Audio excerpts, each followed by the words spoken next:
Investigators probing the massive recent hack into U.S. servers say it was likely being carried out for an even longer period than they first thought. One America's Hubbard has the details.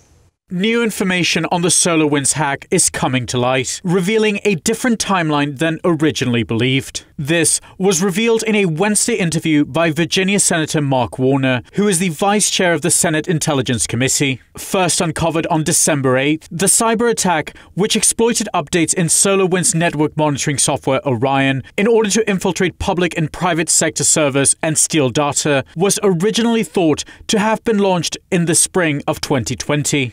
Warner says, though the harvesting of data likely did start at this point, the initial infiltration may have begun even sooner. I think it actually, and we're still getting information from classified sources. I'm talking to people on the private sector side. I think it's safe to say that it may have started even earlier than March or April. And that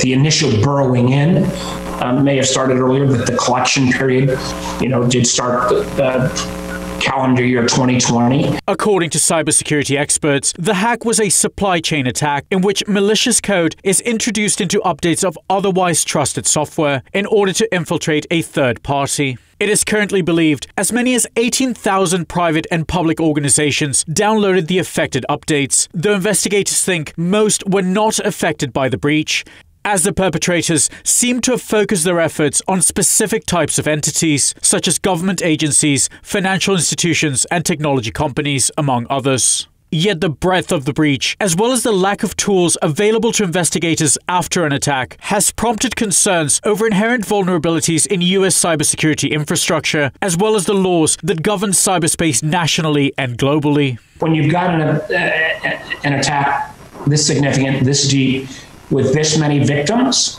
I think there's going to be a renewed sense of, hey, the old set of rules don't work. And some of this is going to be rules that we need to create in this country. Some of this is about how you create some level of international norms. These issues, according to Warner, are not new and have been allowed to remain unaddressed due to inaction from previous administrations, which downplayed the impending threat of cyber warfare for the sake of political expediency. And even though he is a prominent Democrat and the vice chair of the Senate Democrat caucus, Warner lay heavy blame at the feet of the Obama administration, which he says pushed back ferociously against the idea of implementing a more effective regulatory framework for cyberspace. Indeed, Warner claims the reduced speed with which the current investigation into the SolarWinds hack is proceeding is not a case of intelligence officials failing to do their jobs properly, but rather due to the fact they inherited insufficient tools from previous administrations. I don't think this is the case. I think our intelligence community is doing its job.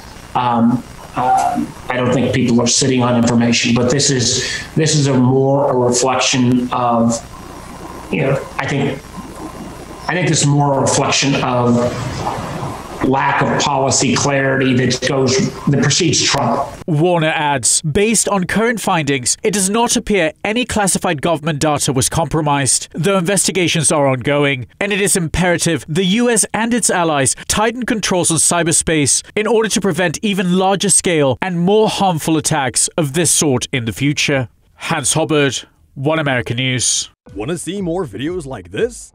Visit OANN.com for immediate access to all the clips you've been waiting to see.